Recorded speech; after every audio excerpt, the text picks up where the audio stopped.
Hey guys, if you've already seen on Instagram, I hit 555 for one. Unfortunately, I think I was one rep away from tying my all-time beltless double. Not too sure. I have to look back in my lifting logs and whatnot, but I'm positive, and that was the goal, was to hit it for two. And the way 525 felt, it was smooth.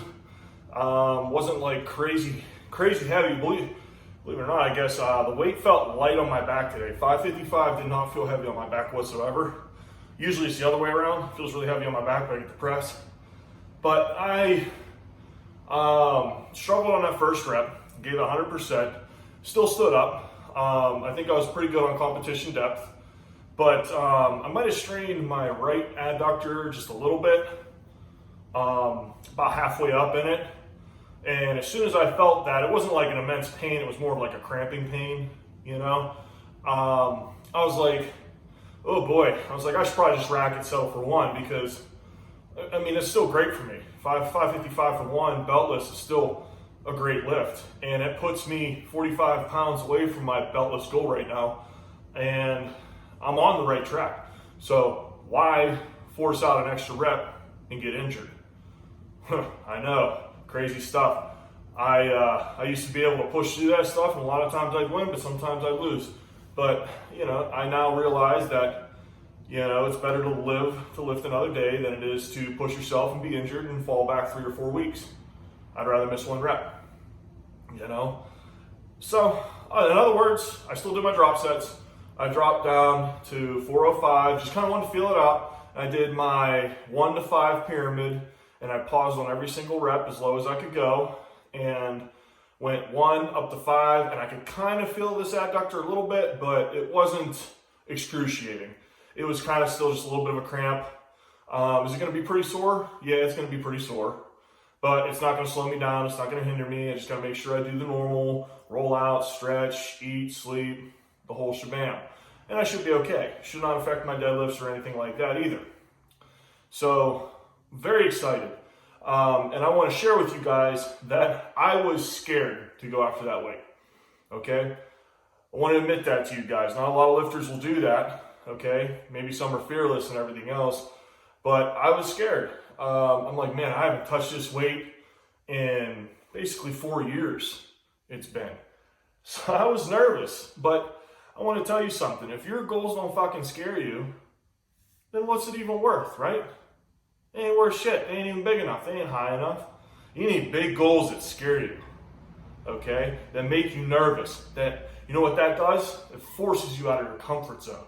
If you got something that can force you out of your comfort zone, you grow. You will grow. Whether you succeed and build the confidence to continue to grow, or whether you fail, you learn why you failed, and you go from there. Right now, I'm in the middle. We'll call it a draw, okay? It's not quite a loss, it's not quite a fail. Didn't get my 2, but I didn't get 0. All right, so I'm in the middle. I'm in a gray area here, but I can tell you what, it gave me the confidence to continue to go more now, okay? I'm heading in the right direction.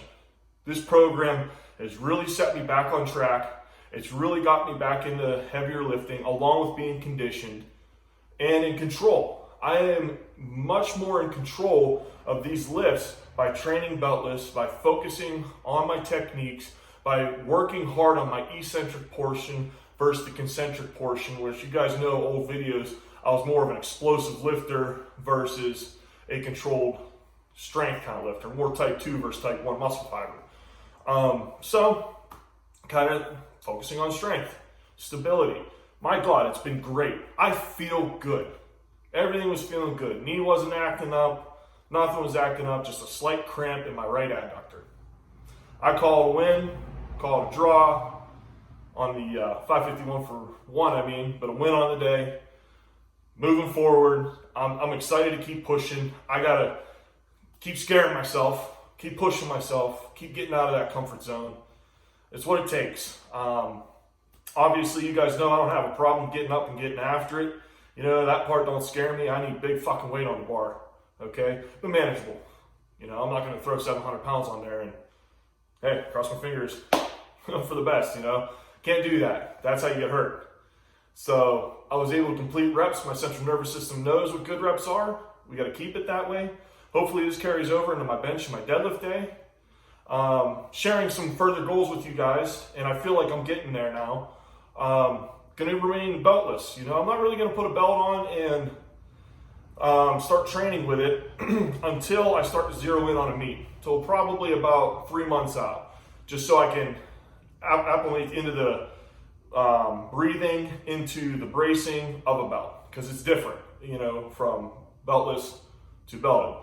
So I have to just adapt and practice. That's all. Practice makes perfect. But my goal here in the squat is 600 plus beltless.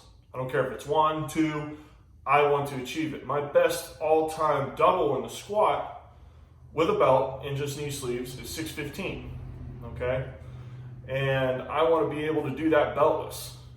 So roughly, given the past, like once I adjusted the belt, I get a good 60 to 80 pounds of my squat out of it, just because of the stability part, and I can focus more on leg drive than the stability, okay? But I will be practicing so much without the belt that I should have trained and hopefully perfected the stability of my core and bracing of my core, which is huge in the squat and the deadlift. Even the bench press, it's big. So moving on from that, I want to be able to deadlift 700, same thing. I don't care if it's 1, 2, whatever. I want those beltless. It's been a goal for quite some time, okay? And I was trying to do it on a stiff bar with my deadlift, but I figured I don't compete with it.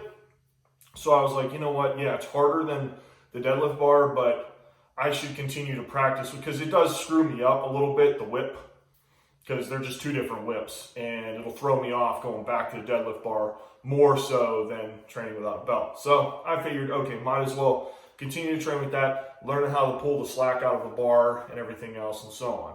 So those are my goals, huge goals. I think they're achievable goals. I'm heading in that direction. I'm excited. This is going to be fun. This is fun. I enjoy it. My head's on straight, and the training, again, is just fun. The goals are exciting, they're scary, but they're achievable. Okay, we got to have our huge goals, our big goals, and get after them. But you need to have small, manageable goals to get there. And my small, manageable goals have got me to this point, and I'm like basically right about there. The furthest one away is the deadlift at the moment. Okay, depending on how Sunday goes, we will see. But I'm happy. I'm excited. This is good stuff. This is very good stuff. Man, fun. But I know some of you guys were asking me on some bench pressing advice and some tips and bar placement, bar path, levers, leverages, and, to show those in the other lifts as well. So not just the bench, be showing overhead presses, be showing the squat, be showing the deadlift, and so on. So I'm going to be posting some videos, hopefully here in the next week or so, at least one at a time, on the different levers for tall lifters, short lifters, long femored, short torso, long torso, short femored, and so on, and tight and flexible lifters. There's a lot. I'll do the best that I can. Me being a taller lifter, I will be able to demonstrate those the best. For the other ones, I will accommodate the best I can and give the best visual as possible. But if you guys don't already, please follow me on Instagram at Paul Yeoman. Please follow the basement gym, or the _ basement gym. And please subscribe to the hoisting channel here. I'm going to just keep posting this content as much as I can for you guys. If there's anything else you want to see, I know some of you already reached out, explained what's coming up next. Feel free, please. Even if you guys need life advice, videos, me talking about whatever, I'm an open book, okay, you guys? But I appreciate you all watching. I appreciate you guys subscribing and following. Thanks again for watching, you guys. I'll be talking to you all later.